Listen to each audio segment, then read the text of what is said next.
The grainy black and white surveillance footage begins. A woman dressed in business attire walks calmly out of a restaurant, coffee in hand.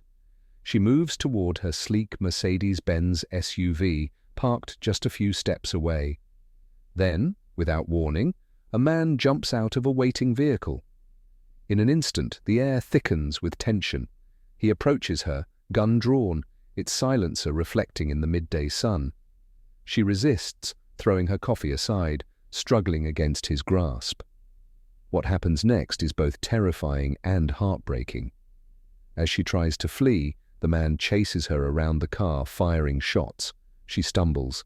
She reaches for the door of the restaurant, safety just inches away. But it's too late. The final shot echoes, and she collapses at the entrance. The man escapes into a waiting car. The screen fades to black. Yesenia Torres, a successful businesswoman, had just been executed in broad daylight.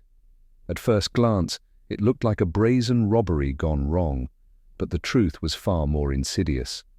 This was not a random act of violence. It was a calculated, cold-blooded assassination, a murder-for-hire scheme orchestrated by the person she once trusted the most, her own estranged husband. Yesenia Torres, known affectionately as Jessica by those closest to her, was a force to be reckoned with. At 44 years old, she had built an empire, owning multiple commercial properties, a thriving pallet company, and a lucrative medical office in Southern California. She was more than just a businesswoman. She was a pillar of her community, known for her generosity, her charitable work, and her unshakable determination. Friends described her as unstoppable, a woman who defied the odds to carve her place in a world dominated by men. But behind the polished image of success, Yesenia was engaged in a brutal legal battle with her estranged husband, Sergio Reveles. Their divorce had dragged on for 2 years, with millions of dollars in assets hanging in the balance. What began as a civil dispute soon turned into a war of attrition, one that would eventually claim her life. Sergio Reveles, 53, once shared a life with Yesenia. They had built their fortune together. But when the marriage crumbled, so did any semblance of loyalty. The division of assets had turned toxic, and Sergio, unwilling to walk away with less than he believed he was entitled to, began plotting a sinister way out. For over a year, prosecutors allege, Reveles meticulously crafted a murder-for-hire plan. He recruited his business partner, Juan Perez, and enlisted the help of 2 brothers, Reynaldo and Arnoldo Ruelas, known for their ties to organized crime. Through these intermediaries, they secured the final piece of the puzzle, the hitman, Gerardo Lamas Torres. The plan was as ruthless as it was methodical. They would make it look like a robbery, a quick, clean hit, no loose ends. But they underestimated one thing, the determination of law enforcement.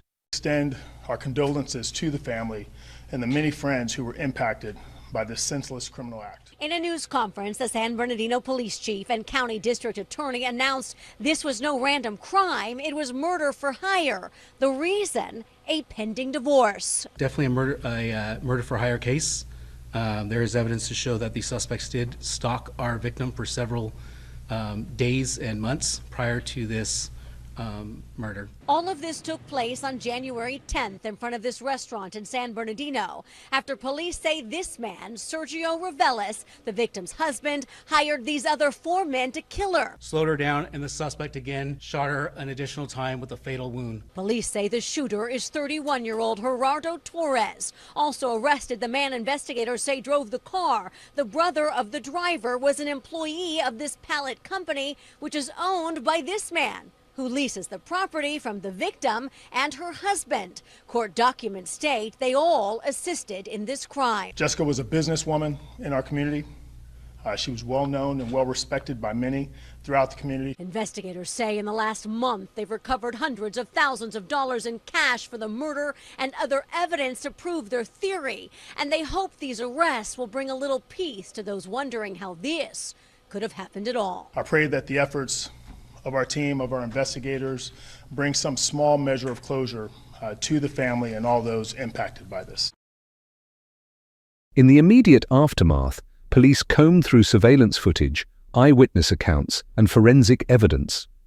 Within 4 hours, they identified the getaway vehicle, a Ford Escape. They traced its movements across town, discovering it abandoned in a Walmart parking lot. Nearby security cameras captured the suspects switching vehicles, changing their clothes, and blending back into the crowd. But they had left a trail that led straight to the masterminds. On January 16th, police arrested the alleged gunman, Yesenia Torres, and the getaway driver, Arnoldo Ruelas. In their possession, a staggering $286,000 in cash, blood money meant to silence Yesenia forever. But as authorities dug deeper, the full scale of the conspiracy unraveled. By February 13th, additional arrests followed. Sergio Reveles, Juan Perez, and Reynaldo Ruelas were taken into custody. With them, investigators recovered multiple firearms and further damning evidence linking them to the crime. Each of the 5 men was charged with first-degree murder, special circumstances of murder for financial gain, and robbery, charges that could lead to the death penalty. Yesenia Torres had fought for her independence, her wealth, and her right to a life free from fear. In the end, those closest to her betrayed her in the most brutal way possible. Her murder was meant to silence her. Instead, it exposed a tangled web of greed, deception, and cold-blooded ambition. As the case moves to trial, one question lingers. Was justice worth the price of her life? This is the story of a woman who built an empire only to be murdered by the man who helped create it. A story of love turned to betrayal, of ambition turned to greed, and of a murder so brazen it shook an entire city to its core. Yesenia Torres was more than just a victim. She was a survivor until the very end. Thank you for watching.